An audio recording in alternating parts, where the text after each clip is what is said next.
नमस्कार, आप सुन रहे हैं ये पुस्तक बक ब्लू पर।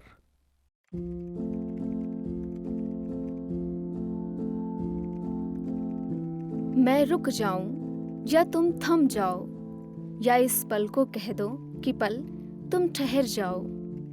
नमस्कार, आप सुन रहे हैं योगिता वाडे की लिखी पुस्तक साही और सुधीर, मेरे यानी नेहा के साथ। चैप्टर 1, सुधीर। कुछ छूटा हुआ सा था जिंदगी में, वो छूटा ही रहा, पर उस छूटे हुए का कुछ हिस्सा मेरा आज भी पीछा करता है। वो पीछा करते हुए कभी समय नहीं देखता, बस पीछा करता है। उस छूटे हुए से मैं कितना भी पीछा छुड़ा लूं, वो ना चाहते हुए भी मेरी जिंदगी का हिस्सा बन गया है।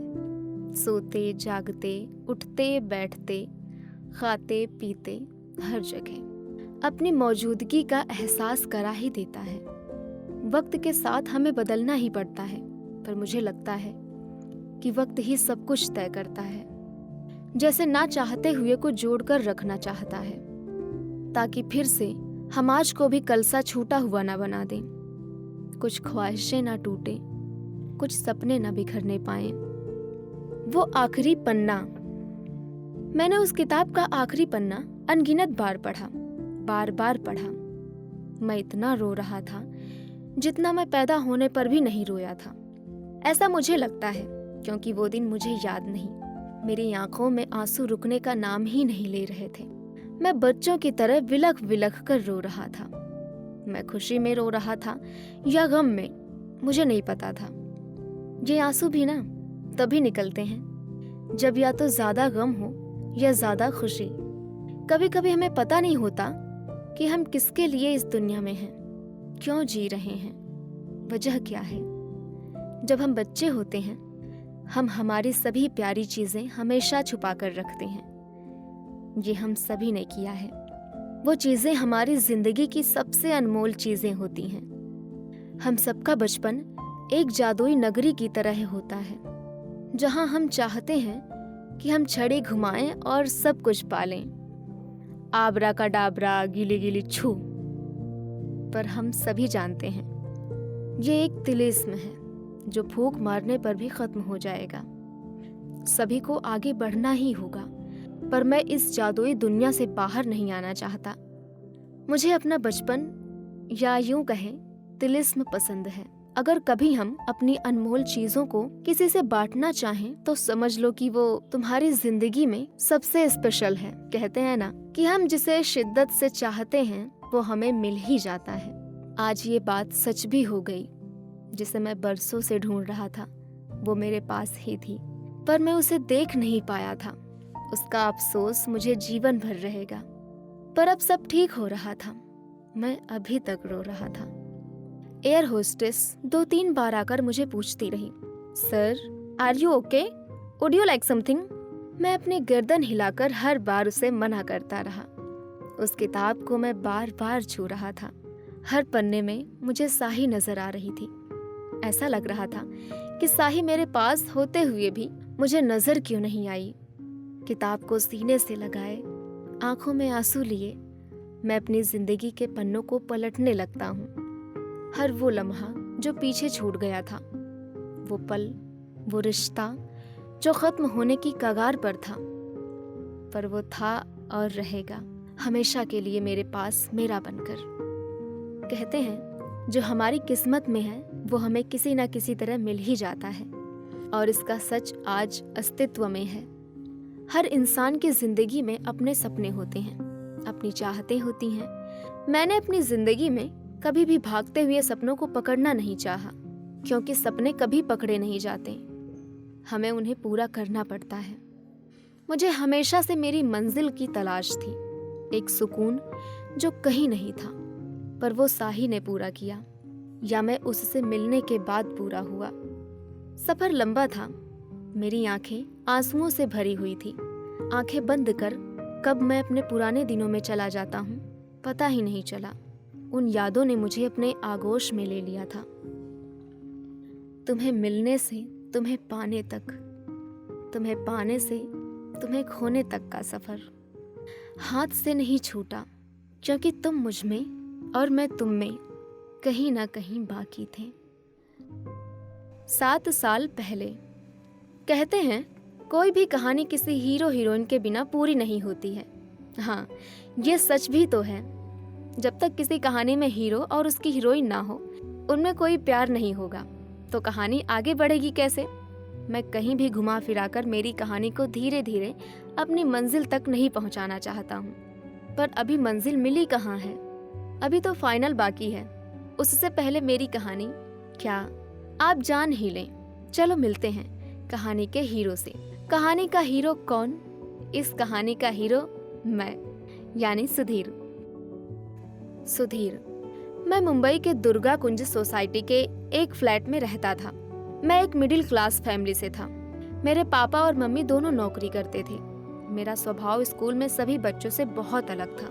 कभी कभी सभी को लगता था कि मैं किसी अन्य ग्रह का प्राणी तो नहीं, जो गलती से धरती पर पैदा हो गया। मैं बहुत शर्मीला था। मेरा ना स्कूल में और ना ही सोसाइटी में कहीं भी दोस्त नहीं थे। मैं हमेशा अकेला ही रहता था। ऐसा लगता था कि जैसे मैं संसार के नियमों के खिलाफ ही जी रहा हूँ। मेरा स्वभाव बड़ा ही शांति प्रिय था। मेरी जिंदगी में कोई लड़ाई झगड़ा नफरत, कोई भूल भुलैया नहीं था। न झूलों में झूलना, न कंचों से खेलना, न पहली बारिश में अपनी नाव चलाना, इन सब से परे थी मेरी जिंदगी। अपनी अलग सी दुनिया, मेरी अपनी दुनिया। स्कूल में मैं किसी से भी बात नहीं करता था। खासकर लड़कियां मुझसे हाय हेलो गलती से भी कर लेती तो मैं वहां से भाग खड़ा होता, मानो किसी ने मेरे आगे सुतली बम फेंक दिया हो। इन्हीं आदतों के कारण सभी मेरा मजाक भी बनाते, पर उनका मुझ पर कोई खास असर नहीं होता था। मैं क्लास में हमेशा फर्स्ट आता था। मुझे किताबों से भी बड़ा लगाव था। टीचर की हमेशा मेरे मम्मी पापा से यही शिकायत रहती थी कि सुधीर स्कूल में किसी से घुलता मिलता नहीं है, पर पढ़ाई के मामले में कभी भी उसकी कोई शिकायत नहीं आई। मेरे मम्मी पापा भी अक्सर परेशान रहते इसी बात को लेकर, पर दुखी नहीं, क्योंकि पढ़ाई में मैं बहुत अच्छा था। कहते हैं ना, एक हाथ की 5 उंगलियां एक जैसी नहीं होती। उसी तरह हर बच्चे की भी अपनी सोच होती है। सभी बच्चों में कुछ न कुछ खास बात होती है। कभी कभी हम जो सोचते हैं वो कभी नहीं होता। हर माँ बाप अपने बच्चों से कुछ अधिक की चाह रखते हैं, पर भगवान भी हर इंसान में कोई न कोई कमी जरूर छोड़ देता है और हर किसी में एक गुण भी डाल देता है। मेरे मम्मी पापा ने कभी भी अपने बेटे यानी मुझसे कोई बड़ी उम्मीद नहीं लगाई थी। वो तो बस यही चाहते थे कि मैं खुश रहूं, सबसे घुल मिलकर रहूं। मेरे पापा का नाम अजीत और मम्मी का नाम कामिनी था। वे बड़े ही खुले विचारों वाले इंसान थे और समझदार भी। मेरे पापा का स्वभाव मजाकिया और खुश मिजाज था, पर मैं वैसा बिल्कुल भी नहीं था। मेरे मम्मी पापा ने कभी मेरे ऊपर कोई रोक टोक नहीं लगाई और मैंने कभी उसका गलत इस्तेमाल नहीं किया। एक दिन मेरे पापा ने खाने के वक्त मुझसे पूछा, सुधीर तुम्हारी पढ़ाई कैसी चल रही है? अच्छी चल रही है। सुधीर एक बात बताओ। हाँ पापा बोलिए। मैं और तुम्हारी मम्मी तुम्हें पसंद नहीं क्या? हाँ पापा, आप दोनों मुझे पसंद हो। तो तुम हमसे घुलते मिलते क्यों नहीं और स्कूल में और अपने सोसाइटी में दोस्त क्यों नहीं बनाते हो? लड़खड़ाती आवाज में मैंने बोला, वो क्या वो? तुम्हें पता है, जब मैं तुम्हारी उम्र का था तब मेरे इतने सारे दोस्त हुआ करते थे कि उनकी कोई गिनती ही नहीं थी। मैं सिर्फ सुनता रहता हूँ। मेरी तरफ धीरे से झुककर पापा मुस्कुराते हुए बोले, तुमको पता है मेरी 2-4 गर्लफ्रेंड भी थी, पर ये बात तुम मम्मी को बताना मत। पापा की बातें सुनकर मैं भी धीरे से मुस्कुराता रहा। मेरी मम्मी ने आते हुए कहा, क्या बातें हो रही हैं मेरे पीठ पीछे?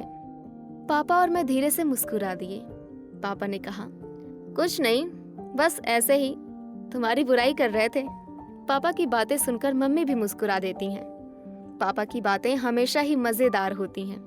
जल्दी से खाना खत्म कर मैं अपने कमरे में चला जाता हूँ। कामनी कहती है, अजीत मुझे सुधीर को लेकर बड़ी टेंशन है। पता नहीं कब ये हमसे खुलकर बातें करेगा और कब इसमें बदलाव आएंगे। अजीत कामनी का हाथ पकड़कर कहते हैं, कामनी सुधीर बिल्कुल ठीक है, वो कोई एब नॉर्मल चाइल्ड नहीं है, सिर्फ शर्माता है। वक्त आने पर अपने आप ठीक हो जाएगा। कामनी कहती है, अजीत तुम ठीक ही कहते हो, पर कभी कभी इसकी खामोशी से डर लगता है, कहीं ये आगे चलकर अकेला ना पड़ जाए और तब बहुत देर हो जाए। अजीत कहते हैं, कामिनी ऐसा कुछ नहीं है कि तुम इतनी चिंता करो। सुधीर में कोई प्रॉब्लम नहीं है, उसने कभी हमको परेशान नहीं किया है, फिर तुम क्यों इतना सोचती हो? कामिनी कहती है, मैं इतना चाहती हूँ कि वो सभी बच्चों की तरह खेले, शरारत करे, ना कि सिर्फ अपने कमरे में अकेला बैठा रहे।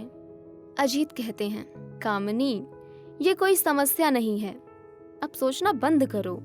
मुझसे किसी को कोई परेशानी नहीं थी, मुझे अकेले रहना पसंद था, बस मेरा कोई दोस्त नहीं था, या यूं कहें मुझे किसी से दोस्ती करना पसंद ही नहीं था। दोस्ती में हमेशा अपना सामान दोस्तों से शेयर करना पड़ता है, जो मुझे बिल्कुल अच्छा नहीं लगता था, और खासकर अपना पेन पेंसिल और शार्पनर देना और भी बहुत कुछ। ये सब करना मेरे लिए कभी मुमकिन नहीं था। मुझे याद है जब मैं 5th क्लास में था, तब मेरे पास वाला मेरा पार्टनर सोहन कभी पेन लाता ही नहीं था। वो रोज मुझसे मांगता था, पर मैं नहीं देता। एक दिन टेस्ट था, वो फिर अपना पेन लाना भूल गया। सुधीर आज पेन लाना भूल गया, आज के लिए दे देना। सोहन ने कहा, तुम कभी भी अपना पेन नहीं लाते हो। मैंने कहा, दे देना, आज टेस्ट है, आगे से कभी नहीं भूलूंगा। सोहन ने विनती करते हुए कहा, ये तो तुम रोज कहते हो। मैंने रोब में कहा, सिर्फ आज दे दे मेरे भाई, मैं फिर कभी नहीं भूलूंगा। सोहन ने कहा, मैं तुम्हारा भाई नहीं हूँ, समझे? मैंने कहा, फिर क्या था? पेन के लिए वो मेरे पैर तक पकड़ने लगा। वैसे तो मुझे कभी गुस्सा ही नहीं आता था, पर आज ना जाने क्यों मुझे भी गुस्सा आ रहा था। मैंने भी अपनी पेन उसे नहीं दिया। भला कोई पेन के लिए किसी के पैर पकड़ता है? पेन दे दे मेरे भाई। फिर क्या था, दुश्मनी तो होनी ही थी। गुस्सा मुझे होना चाहिए था, पर गुस्सा उसे आ रहा था। अब आए दिन वो मेरा स्कूल बैग छुपाता, मेरे बैग में जो भी सामान होता उसे वो यहाँ वहाँ फेंक देता था। मेरी किताबें निकाल देना, और उसने 1-2 बार तो मेरी किताबों के कुछ पन्ने तक फाड़ दिए थे। मैंने एक दिन उसे मेरे बैग को छुपाते हुए देख लिया। अब मुझे सारी कहानी भी समझ आ गई। फिर क्या था, वही हुआ जो हम सभी ने किसी न किसी दिन स्कूल में किया ही होगा, यानी झगड़ा। फिर हमने एक दूसरे को बहुत मारा पीटा, लात घूंसे सब चले। कभी मैं उस पर हावी, कभी वो मुझ पर। खींचातानी में उसकी शर्ट भी फट चुकी थी। काफी देर की लड़ाई के बाद क्लास के कुछ बच्चों ने बीच बचाव किया। सभी हैरान थे कि मैं भी किसी से झगड़ा कर सकता हूँ। सभी के साथ हैरान मैं भी था कि ये कैसे हो गया। सभी मुझे घूर कर देख रहे थे। मैं अपनी नजरों में विजेता था, क्योंकि इस मुकाबले में मैंने उसे ज्यादा पटकनी दी थी। बात क्लास टीचर को पता चली और आगे वही हुआ जो होना था। उन्होंने फोन कर सारी बात मम्मी पापा को बताई। हालांकि मेरे स्कूल से ये पहले शिकायत थी, तो क्लास टीचर ने इसे ज्यादा गंभीरता से नहीं लिया, पर मम्मी पापा की टेंशन जरूर बढ़ गई। टीचर ने ये भी कहा कि अगर ऐसी गलती दोबारा हुई तो कोई ना कोई एक्शन जरूर लिया जाएगा। आपके बेटे का स्कूल रिकॉर्ड बहुत अच्छा है, तो इस बार इसे छोड़ा जा रहा है। घर आते ही मम्मी ने मुझे पहली बार डांटा और पापा भी गुस्सा थे। सुधीर, तुम क्लास में किसी से बात नहीं करते हो, यहाँ तक तो ठीक था, पर अब मारना पीटना, ये सब कहाँ से सीख रहे हो? पापा ने कहा। सुधीर, तुमसे पापा कुछ पूछ रहे हैं, जवाब दो उन्हें। मम्मी ने कहा, तुम ऐसा भी कर सकते हो, मुझे विश्वास नहीं होता। तुम सुन रहे हो सुधीर? मम्मी ने कहा। पापा को देखकर पता ही नहीं लग रहा था कि पापा खुश हैं या दुखी। समझ नहीं आया। मैं सिर्फ हाँ ही कह पाया, वो भी धीरे से।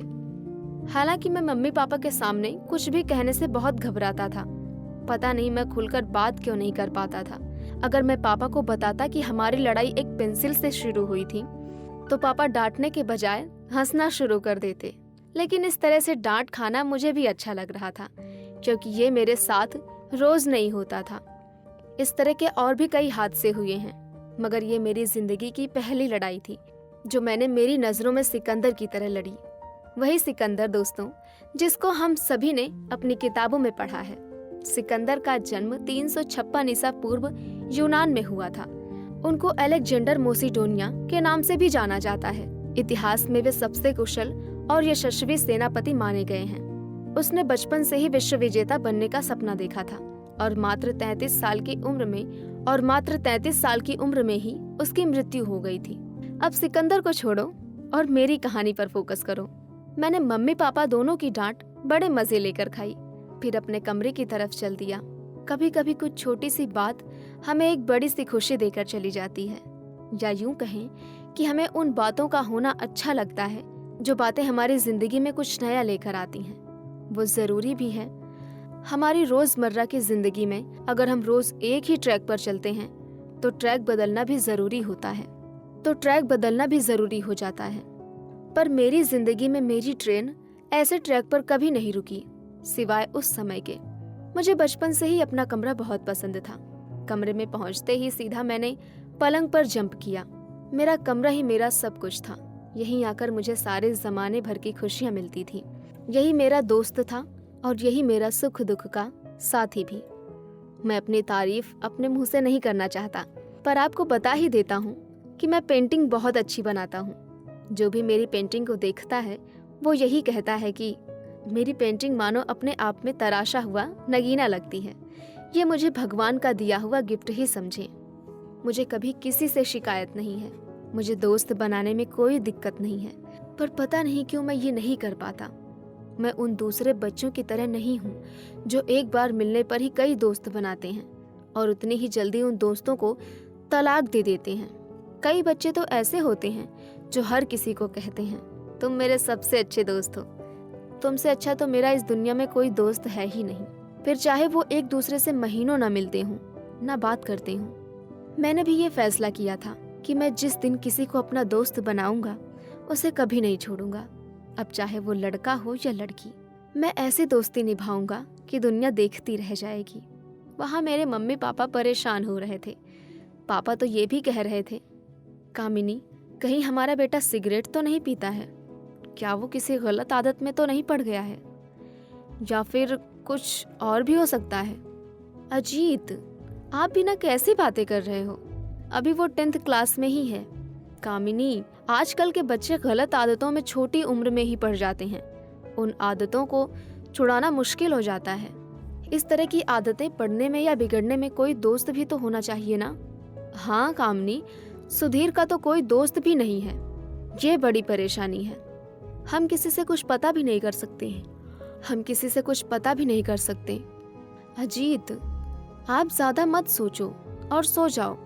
आपको कल जल्दी ऑफिस जाना है। तुम ठीक कहती हो कामनी, सब ठीक हो जाएगा। वही तो मैं कह रही थी कि इतना सोचने की जरूरत नहीं है। कामिनी, कभी कभी मैं सोचता हूँ कि अगर सुधीर का भाई या बहन होती तो शायद वो ऐसा नहीं होता। अजीत, तुम अपना दिमाग थोड़ा ज्यादा ही लगा रहे हो। हमें सिर्फ सुधीर के बारे में ही सोचना चाहिए, हंसते हुए कामनी ने कहा। अजीत भी मुस्कुरा दिया। वहाँ सुधीर अपने कमरे में फिर से पेंटिंग करने लगता है, कुछ ऐसा बनाने को जो उसने कभी नहीं बनाया। उसकी कल्पनाएं आम बच्चों की तरह नहीं थी। उसके सोचने की क्षमता उसकी उम्र से कहीं आगे बढ़कर थी। कुछ ऐसे ही रंग डालता था वो अपनी पेंटिंग में। सुधीर की पेंटिंग वो बयां करती थी जो सुधीर किसी से नहीं कह पाता। वो बचपन से ही अपने सारे एक्सप्रेशन अपनी पेंटिंग में ही कहता था। उसकी पेंटिंग के कलर कुछ अलग ही कहानी कहते, वो कहानी जिस पर किताबें लिखी जा सकती हैं। वो हमेशा बड़ी ही खूबसूरत पेंटिंग बनाता था। स्कूल में भी सुधीर पेंटिंग कंपटीशन में कई सारे इनाम जीत चुका था, पर सुधीर को कोई अच्छा मौका अभी तक नहीं मिला था जहां वो अपनी प्रतिभा दिखा सके। उसकी प्रतिभा अभी उसी तक ही सीमित थी। इस बारे में अभी तक किसी ने सोचा नहीं था। अभी तक उसकी आंखों में कोई सपना नहीं था, कोई ठहराव नहीं था। उसे भी पता नहीं था उसकी जिंदगी का मकसद क्या है। उसे ये भी नहीं पता था कि आगे जाकर पेंटिंग में ही उसकी दुनिया बसने वाली है। वक्त धीरे धीरे आगे बढ़ रहा था, पर मैं वहीं का वहीं। अब मैं धीरे धीरे बड़ा हो रहा था। समय के साथ जिंदगी में बदलाव जरूरी है, नहीं तो जिंदगी खुद पर बोझ बन जाती है। अब मुझे कभी कभी खालीपन महसूस होता था। स्कूल से आने के बाद मुझे खुद ही दरवाजा खोलना पड़ता था। घर पर एक अजीब सी खामोशी मेरा स्वागत करती और कोई नहीं, ना मम्मी, ना पापा, ना दादी, ना दादाजी। हालांकि मेरे दादाजी तभी चल बसे थे जब मैं चलना भी नहीं सीखा था। मेरी दादी से मैं बहुत प्यार करता हूँ। वे अब कहीं नहीं जाती हैं क्योंकि वे अब बूढ़ी हो गई हैं। मैं उनसे हमेशा फ़ोन पर बात करता हूँ। कम ही करता हूँ, पर करता ज़रूर हूँ।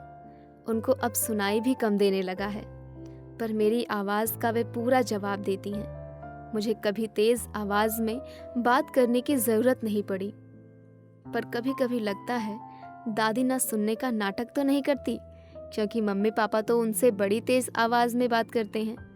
फिर भी वे कहती हैं कि बेटा ज़ोर से बोलो, कुछ सुनाई नहीं दे रहा। मेरी मम्मी मेरे लिए दोपहर का खाना सुबह ही बना कर जाती हैं। मैं ब्रेकफास्ट में अक्सर मिल्क ब्रेड बटर ही खाना पसंद करता हूँ। स्कूल में भी लंच की सुविधा है। मैं घर पर आकर भूख लगने पर खाना गर्म कर खा लेता हूँ। मेरे मम्मी पापा ऑफिस से कभी कभी बड़ी देर से आते थे, कभी जल्दी भी आ जाते थे, पर ऐसा कम ही होता था। अब मैं कभी कभी सोचने लगा था कि मुझे कुछ दोस्त बना लेना चाहिए, कुछ चीज़ों की कमी जो सिर्फ दोस्त ही पूरा कर सकते हैं। ना कहते हुए भी बहुत कुछ कह जाता हूँ, खुद गर्ज सा होकर तुझे ढूंढता हूँ। कभी कभी एतबार खुद पर भी नहीं होता, कमबख्त दिल ना जाने कौन सी गली में जा अटका है। ना खुद की कोई खबर, ना कोई ठिकाना है। अब तक पाने की कोई चाह ना थी मुझ में, कुछ खोने का कोई गम ना था। फिर किस कश्मकश में दिल उलझ रहा किसी नई कहानी के लिए।